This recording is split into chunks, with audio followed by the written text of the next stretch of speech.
Il y a 2 étés, j'ai vidé la moitié d'un bidon de vinaigre blanc sur l'allée qui mène à mes ruches. Le lendemain matin, tout était brun, couché, apparemment mort. Je suis sorti avec mon café et j'ai regardé cette allée avec la satisfaction d'un homme qui vient de gagner une guerre pour 3 € de matériel. 16 jours plus tard, les mêmes herbes avaient repoussé exactement aux mêmes endroits, plus denses qu'avant, comme si le vinaigre n'avait jamais existé. Pendant ce temps, à 100 mètres de chez moi, l'allée en gravier de ma voisine Colette n'avait pas une seule mauvaise herbe depuis le mois de mars. Elle n'avait rien acheté au village, elle n'avait rien pulvérisé. Ce jour-là, assis devant mon allée brune et vaincue, j'ai décidé d'aller lui demander comment elle faisait. Likez si ça vous a aidé. Abonnez-vous si vous voulez la suite. Je m'appelle Marcel Fontaine. Je suis apiculteur dans le Luberon, en Provence, et j'observe les plantes d'un peu plus près que la plupart des gens, parce que mes abeilles dépendent de ce qui pousse et de ce qui ne pousse pas autour de mes ruches. Ce que Colette m'a montré ce jour-là a changé ma façon de voir chaque mauvaise herbe dans mon jardin, et je vais vous le montrer exactement comme elle me l'a montré, y compris la partie qui m'a d'abord semblé beaucoup trop simple pour être vraie. Colette a 82 ans. Elle vit seule dans une maison en pierre au bout du chemin, avec un jardin qu'elle entretient depuis que son mari est parti, il y a plus de 20 ans. Quand je lui ai demandé quels produits elle utilisait sur son allée, elle a ri, un peu moqueuse, comme si la question elle-même était drôle. Elle m'a dit qu'elle n'avait pas touché un bidon de désherbant depuis les années 1970, et que son secret n'était pas dans une bouteille du tout. Il était accroché près de sa porte d'entrée, une petite binette aux manches usées, et une habitude qu'elle tenait depuis 50 ans sans jamais y penser comme à une corvée. J'ai attendu la suite en me disant qu'elle allait sortir un vieux remède de famille, une recette de grand-mère avec du vinaigre et je ne sais quoi d'autre. Elle m'a simplement demandé si je savais ce que je tuais vraiment quand je pulvérisais une mauvaise herbe. J'ai répondu la plante, évidemment. Elle a secoué la tête et m'a montré sa binette du menton, comme si l'objet lui-même contenait la réponse. Elle m'a dit une phrase que je n'ai pas oubliée depuis. On ne gagne pas contre une racine en la brûlant une fois fort, on gagne en la faisant payer un peu, souvent, jusqu'à ce qu'elle n'ait plus rien à donner. Sur le coup, ça m'a semblé presque trop simple pour être vrai, et j'ai fini par comprendre pourquoi presque tout le monde se trompe sur ce point. C'est exactement là que j'avais tout faux, et c'est probablement là que vous avez tout faux aussi. Quand vous versez du vinaigre sur une mauvaise herbe, vous ne touchez qu'une seule chose, les feuilles que vous voyez au-dessus du sol. La plante elle-même, sur tout ce qui pousse depuis plus d'une saison, vit ailleurs. Elle vit dans une racine, sous terre, qui stocke des réserves accumulées année après année. Brûlez les feuilles, et cette racine dépense simplement une petite partie de ce qu'elle a économisé pour en renvoyer d'autres. Voilà toute la mécanique, et tout le reste de cette vidéo en découle. Mon grand-père avait un carré de liseron le long du mur en pierre sèche qui borde le rucher, et cette plante, à ce qu'il disait, était pratiquement immortelle. Il la coupait, elle revenait. Il la coupait de nouveau, elle revenait de nouveau. Un jour, je lui ai demandé pourquoi il s'obstinait alors que ça ne marchait manifestement pas. Il m'a répondu qu'il n'essayait pas de la tuer, il essayait de la faire dépenser. Mes amis, vous êtes nombreux à me demander où retrouver ces astuces en un seul endroit. Je les ai réunies dans un manuel, 56 méthodes d'autrefois, chauffage, eau, jardin, réparation, chacune avec ses étapes et ce qu'elle vous fait économiser. Mise bout à bout, 2 à 4 000 € par an. Pas de matériel compliqué, pas de produits chers, juste ce que vous avez déjà chez vous. 29 € et remboursé sous 7 jours si ça ne vous va pas. Le lien est dans la description. De voisin à voisin, comme autrefois. Je n'ai pas compris tout de suite. Il m'a expliqué que cette racine, en bas, avait des réserves, tout comme nous avons des bocaux pleins dans la souillarde pour l'hiver. Chaque fois qu'elle devait renvoyer une tige, elle puisait dans ses réserves. Si on la laissait pousser tranquillement, les feuilles remboursaient le stock et la plante finissait gagnante. Mais si on la coupait le jour même où elle montrait du vert, elle dépensait sans jamais rembourser. Répétez l'opération assez de fois dans une même saison et le stock finit par s'épuiser. Il avait raison. Ça a pris 2 étés. Ce liseron est parti et il n'est jamais revenu. C'est ce principe qui explique aussi pourquoi certaines mauvaises herbes reviennent plus denses qu'avant, ce qui rend fou la plupart des gens qui essaient. Certaines plantes ne gardent pas leurs réserves dans une seule racine qui plonge droit vers le bas. Elles les gardent dans une tige souterraine qui court sur le côté, et cette tige envoie de nouvelles pousses tout au long de son parcours.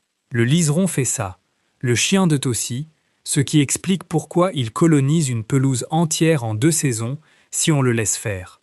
Coupez les feuilles d'une plante comme celle-là, et la tige souterraine, elle, reste intacte, et elle vient de recevoir un signal très clair.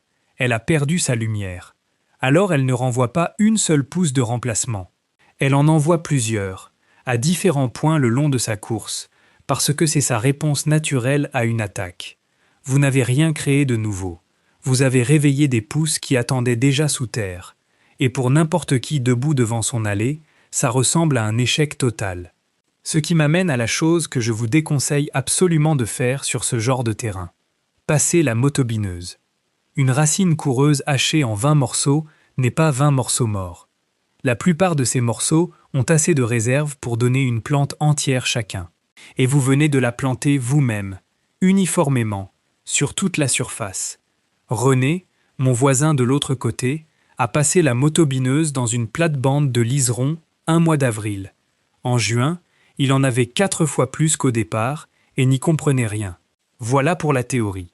Voici maintenant ce que Colette fait réellement, et pourquoi ça lui prend, selon elle, moins de 2 minutes tous les 3 ou 4 jours. Jamais plus, ce qui rejoint le titre de cette vidéo, mieux que n'importe quel produit. Chaque fois qu'elle sort chercher son courrier, elle passe sa binette sur l'allée en 3 ou 4 gestes rapides, juste sous la surface du gravier. Elle ne cherche pas les mauvaises herbes déjà installées. Elle cherche le vert, tout juste sorti, la pousse de 2 ou 3 cm qu'on remarque à peine en passant. Elle la coupe avant même qu'elle ait eu le temps de déployer une vraie feuille. Et elle recommence 3 ou 4 jours plus tard, sans exception, du mois de mars jusqu'en juin. C'est exactement la méthode de mon grand-père avec son liseron, sauf que Colette ne l'a jamais laissé devenir une bataille. Chaque pousse qu'elle coupe reçoit environ 3 ou 4 jours de vie et pas un de plus. La racine dépense, ne rembourse jamais, et la repousse arrive de plus en plus faible à chaque passage, des feuilles plus petites, plus lentes à sortir. C'est le seul signe que vous obtenez que le stock s'épuise, alors il faut le guetter. La plupart des gens abandonnent après la 2e repousse, exactement au moment où la plante dépense le plus fort. C'est pour ça que tant de monde pense que rien de tout cela ne fonctionne. Il y a une période de l'année qui rapporte plus que les autres, et c'est la fin du printemps et le tout début de l'été, juste après que la racine a dépensé lourdement pour pousser tout ce feuillage neuf, et avant que les feuilles n'aient eu une longue saison pour la rembourser. C'est le moment où elle est la plus faible, et c'est le moment où votre coupe lui fait le plus de mal. Colette commence sa ronde en mars, mais elle m'a dit que les 6 semaines entre la mi-avril et le début juin sont celles qui comptent vraiment, et qu'elle ne rate presque jamais un passage pendant cette fenêtre-là. Abonnez-vous. La prochaine vidéo peut vous faire économiser encore plus. Maintenant, parlons de ce que vous avez sans doute déjà essayé, parce que moi aussi, je suis passé par là avant de comprendre. Le vinaigre blanc est le plus puissant des 3, et c'est aussi celui qui déçoit le plus de gens. C'est un acide. Il assèche le tissu végétal au contact, et ce tissu meurt.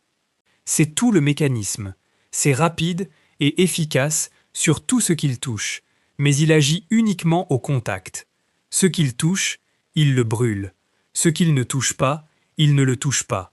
Et il ne descend jamais dans la tige jusqu'à la racine. Sur une jeune pousse qui n'a pas encore de vraies racines sous elle, le vinaigre est une exécution. Sur un pissenlit, un chardon ou un liseron déjà installé, avec un vrai système racinaire et des réserves derrière, c'est une coupe de cheveux. Spectaculaire, mais une coupe de cheveux quand même. Voilà votre repousse au bout de 2 semaines, et rien ne s'est mal passé. Le vinaigre a simplement fait ce qu'il fait. Utilisez-le pur, jamais dilué, avec une petite giclée de savon noir liquide pour qu'il accroche sur une feuille cireuse au lieu de couler dessus. Puis, pulvérisez un jour de grand soleil, au-dessus de 25 ou 30 degrés si possible, sans pluie prévue avant 2 ou 3 jours. La chaleur et le soleil font la moitié du travail en asséchant la feuille, pendant que l'acide l'a déjà ouverte. J'ai un jour arrosé une allée dont la moitié était en plein soleil et l'autre à l'ombre du grillage, et la différence entre les deux moitiés, au bout de 2 jours, était si nette qu'on aurait cru 2 bidons différents. Le bicarbonate de soude brûle bien les jeunes pousses fraîches, celles qui viennent tout juste de sortir dans les fentes d'une calade. Mais posez-le sur une mauvaise herbe déjà établie, avec une vraie racine dessous, et vous attendrez longtemps pour un résultat maigre. J'ai vu du bicarbonate rester des jours sur des herbes établies sans qu'elles aient l'air plus mal en point, pendant que le vinaigre, sur le même genre de plante quelques mètres plus loin, les avait brunis en 2 jours. Ce ne sont pas 2 outils dont l'un fonctionne et l'autre non. Ce sont 2 outils de 2 tailles différentes. Le bicarbonate pour le tout jeune ver dans les fentes, le vinaigre pour frapper vite sur quelque chose de plus gros. Et aucun des deux ne touche la racine d'une vivace installée. Le gros sel tue bien, et il continue de tuer, parce qu'il ne se décompose pas et ne s'en va pas. Il reste dans le sol. C'est toute l'histoire, et elle en fait à la fois un excellent choix à un endroit et une vraie erreur à un autre. Il a sa place là où vous ne voulez plus jamais rien voir pousser et où aucune racine de plante qui vous intéresse ne passe en dessous. Une entrée de garage en gravier, le joint entre des dalles, une terrasse minérale. C'est là que nos grands-parents l'utilisaient. Jamais dans une plate-bande, jamais dans la pelouse, jamais en bordure d'un massif où l'eau de pluie peut le ramener vers vos plantes, et jamais en amont d'un carré potager. Le sel voyage avec l'eau et ne s'arrête pas à votre limite de propriété.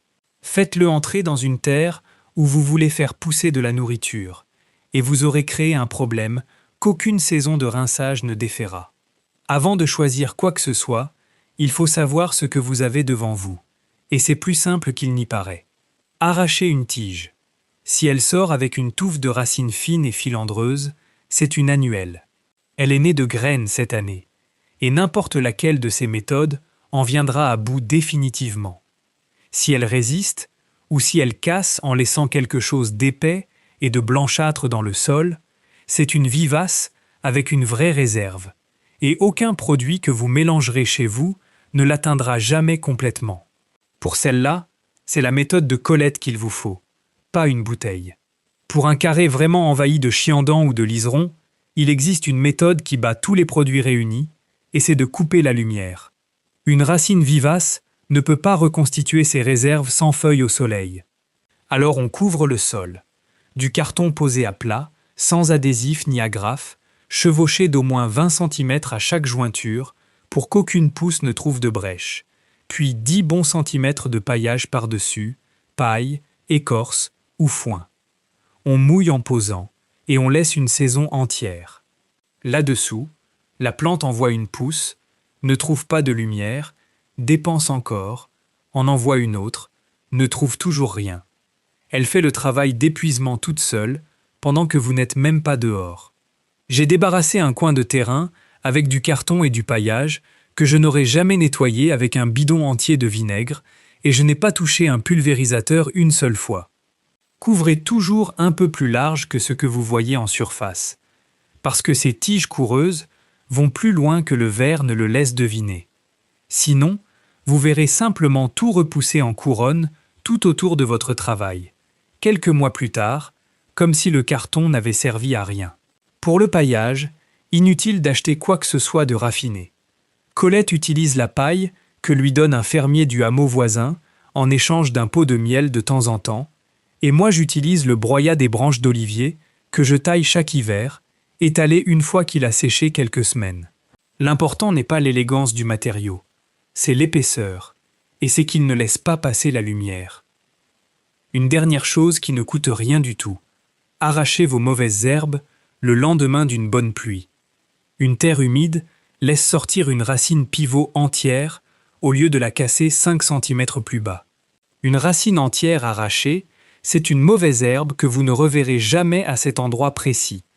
Essayez d'arracher la même chose sur une terre sèche et cuite par le mistral, et vous n'aurez que le dessus dans la main, en laissant la réserve tranquillement en place, ce qui revient exactement au même que de la pulvériser. Ici en Provence, la garrigue reprend tout terrain qu'on lui laisse, et je pense que c'est vrai partout, sous une forme ou une autre. Un coin de terre nu, sans rien dessus, ne reste jamais nu bien longtemps, et ce qui y pousse, c'est ce qui traîne dans le sol en graines, c'est-à-dire des mauvaises herbes. Chaque centimètre carré de terre découverte chez vous est une future mauvaise herbe que vous n'avez pas encore plantée vous-même. C'est pour ça que Colette, qui paille chaque allée et chaque massif, ne passe presque aucun temps à désherber. Et René, avec sa terre parfaitement propre et nue entre chaque rang, y est tous les samedis de l'été, le dos courbé sous le soleil, à recommencer ce qu'il avait fini la semaine précédente. Alors pourquoi personne ne vous a jamais expliqué tout ça sur la racine? Il n'y a pas de complot là-dedans. L'argent va simplement de l'autre côté. Un bidon de désherbant est un produit, et il reste sur l'étagère, prêt à être racheté le mois prochain quand les herbes reviendront. Couper un liseron 4 fois dans un été n'est pas un produit. Du carton récupéré et du paillage ne le sont pas non plus. Personne ne peut vivre en vous conseillant d'être patient au mois de mai. Alors personne ne le dit, et une chose que personne n'a de raison de dire finit oubliée en une génération, jusqu'à ce qu'une voisine de 82 ans vous rappelle qu'elle n'a jamais eu besoin de l'apprendre autrement. Un mot rapide sur la sécurité avant de finir. Le vinaigre à usage horticole, plus concentré que celui de votre cuisine, mérite du respect, gants, et évitez tout contact avec les yeux.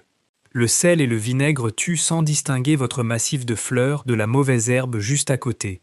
Alors, ne pulvérisez jamais par jour de vent, tenez le pulvérisateur bas, et si vous travaillez près de quelque chose que vous voulez garder, glissez un morceau de carton entre les deux pour faire écran. Aujourd'hui, mon allée jusqu'au rucher ressemble à celle de Colette. Je n'ai pas trouvé de meilleur produit. J'ai simplement arrêté d'attendre que le problème devienne visible avant d'agir, et j'ai pris ma binette tous les 3 ou 4 jours, exactement comme elle le fait depuis 50 ans, sans même y penser comme à une corvée. Dites-moi dans les commentaires dans quel département vous jardinez et quelle mauvaise herbe revient sans cesse chez vous.